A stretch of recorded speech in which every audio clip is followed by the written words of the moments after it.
Welcome to యూఏటీవీ. Tamil Nadu assembly ఎన్నికలకు ఇంకా ఏడాది మాత్రమే సమయం ఉంది. దీంతో అక్కడి రాజకీయాలు రసవత్రంగా మారాయి. అప్పుడే చర్చలు కూడా స్టార్ట్ అయిపోయాయి. వచ్చే ఏడాదిలో జరిగే అసెంబ్లీ ఎన్నికల్లో త్రిముఖ పోటీనే ఉంటుందా, లేకపోతే పోటీ రెండు పక్షాల మధ్యనా? సింహం సింగిల్గానే వెళ్తుందన్న విజయ పార్టీ ప్రభావం ఎంత మేరకు ఉండనుంది? కమలం అన్నా డిఎంకే పొత్తు ఎన్నికల వరకు ఉంటుందా? పొత్తు ఉన్న పవర్ షేరింగ్ మాట ఏంటి? తమిళనాడు రాష్ట్రంలో ఎన్నికలకు సమయం దగ్గర పడుతున్న కొద్దీ రాజకీయాలు రసవత్రంగా మారుతున్నాయి.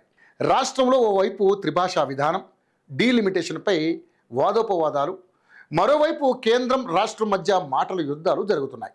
పొత్తు, సామాజిక సమీకరణాలు, సంక్షేమ పథకాలు యువతను ఆకర్షించేందుకు రాజకీయ వేడి అంతకంతకు పెరుగుతోంది. ఈ నేపథ్యంలో అధికార పార్టీ డిఎంకే తమిళనాడులో మరోసారి పాగా వేసేందుకు వ్యూహాలను రచిస్తోంది. పథకాల అమలు, అభివృద్ధి పనులను స్పీడప్ చేసింది. తమ పరిపాలనపై ప్రజల్లో మంచి స్పందన వస్తుందని, మరోసారి గెలుపు తమదే అని డిఎంకే నేతలు ప్రచారం చేసుకుంటున్నారు. ఇంటికొక ఓటరుకు పార్టీకి సభ్యత్వం కల్పించాలని టీవీకే, పోలింగ్ బూత్ స్థాయిలో 30% ఓటర్లను సభ్యులుగా చేర్చాలని డిఎంకే లక్ష్యంగా పెట్టుకున్నాయి. ప్రధాన పార్టీలు అక్కడి ప్రజలను ఆకట్టుకునే పనిలో ఉన్నాయి. తొలిసారిగా విజయ్ తన టీవీకే పార్టీ ఎన్నికల బరిలోకి దిగుతున్నారు. ఇక విజయ్ను సీఎం అభ్యర్థిగా ఆ పార్టీ ప్రకటించుకుంది. ఈ నేపథ్యంలోనే పొత్తుపై కూడా తేల్చేశారు. బీజేపీ అన్నా డిఎంకేలతో పొత్తు లేదని చెప్పారు. అసెంబ్లీ ఎన్నికలపై పూర్తి ఫోకస్ను పెట్టారు. ఈ ఏడాది ఆగస్టు నుంచి విజయ్ రాష్ట్ర వ్యాప్తంగా పర్యటించేందుకు ప్లాన్ చేసుకుంటున్నారు. ఎంజి రామచంద్రన్, విజయలలిత, కరుణానిధి స్థాయిలో విజయ్ రాణిస్తారని టీవీకే పార్టీ ధీమా వ్యక్తం చేసింది. అయితే ఆయన మరో కమల్ హాసన్, విజయకాంత్ అవుతారని ప్రత్యర్థి పార్టీలు అంటున్నాయి. మరోవైపు ఎలాగైనా అధికార డిఎంకేకు చెక్ పెట్టాలని బీజేపీ, ఏఐఏడిఎంకేలు ప్లాన్ చేస్తున్నాయి. అన్నామలైను అధ్యక్షుడిగా తప్పించిన బీజేపీ ఇప్పటి నుంచి ఎన్నికల్లో గెలుపుపై ఫోకస్ పెట్టింది.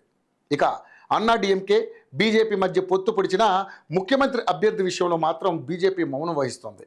కూటమి గెలుపు తర్వాత సీఎం అభ్యర్థిపై నిర్ణయం తీసుకుంటామని అన్నారు. కానీ అన్నా డిఎంకే మాత్రం తమ సీఎం అభ్యర్థి పళనిస్వామి అని ప్రకటించుకుంది. అన్నా డిఎంకే కమలం పార్టీ సంకీర్ణం అధికారంలోకి వస్తుందని అమిత్ షా ప్రకటించారు. మరోవైపు వచ్చేది తమ పార్టీనే అని చెప్పుకుంటుంది అన్నా డిఎంకే పార్టీ. ఇక్కడే అసలు ట్విస్ట్ ఉంది. తమిళనాడు రాజకీయాలు ఇతర రాష్ట్ర రాజకీయాలకు భిన్నంగా ఉంటాయి. తమిళ పార్టీలు కేంద్రంలో ఉన్న అధికార పార్టీతో పొత్తు పెట్టుకుంటాయి, కానీ రాష్ట్ర స్థాయిలో పవర్ షేరింగ్కి దూరంగా ఉంటాయి. 1980 నుంచి ఇక్కడ ఇదే సాంప్రదాయం నడుస్తుంది. అప్పుడు కరుణానిధి సంకీర్ణ సర్కారు ఏర్పాటు చేసిన పార్టీతో కలిసి అధికారం పంచుకునేందుకు మాత్రం ఆయన అంగీకరించలేదు. తన మంత్రివర్గంలోకి ఆ పార్టీని తీసుకోలేదు. 2001లో అన్నా డిఎంకే అదే పరిస్థితి. 2006లో డిఎంకే కేవలం 96 స్థానాలే గెలుచుకుంది. ప్రభుత్వం ఏర్పాటు చేయాలంటే 118 సీట్లు అవసరం.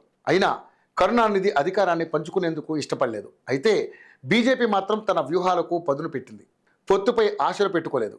కేరళలో ఎలాగైతే ఒక ప్లాన్ ప్రకారం ప్రజలకు వెళ్లాలని నిర్ణయించుకుందో, అలాగే డిఎంకే మైనస్లను లిస్ట్అవుట్ చేస్తుంది. వాటిని పక్కాగా ప్రజల్లోకి తీసుకెళ్లేందుకు ప్లాన్ చేస్తుంది. కేరళతో పాటు తమిళనాడుపై కూడా స్పెషల్ కేర్ తీసుకుంటుంది కమలం పార్టీ. సౌత్ అంతా కూడా తమ సత్తా చాటాలని ఫిక్స్ అయింది. డీలిమిటేషన్, హిందీ భాషా విధానాలను తమ ఆయుధాలుగా మలుచుకుంటుంది. అభ్యర్థుల ఎంపిక అంశంలో కూడా స్పెషల్ ఇంట్రెస్ట్ చూపిస్తుంది. పొత్తు లేకుండా వెళ్తే ఎన్ని స్థానాల్లో విజయం సాధిస్తామనే అంశాలపై కూడా విశ్లేషణగా తెలుసుకుంటుంది. ప్రస్తుతం తమిళనాడులో 25% ఓటు బ్యాంకు ఉంది. ఎన్నికలు జరిగేందుకు ఇంకా ఏడాది సమయం ఉంది. కాబట్టి ఈలోపు పార్టీ బలోపేతానికి కమలం పార్టీ గట్టిగానే ప్రయత్నిస్తుంది. స్పెషల్ మేనిఫెస్టోను కూడా సిద్ధం చేస్తున్నట్లుగా సమాచారం.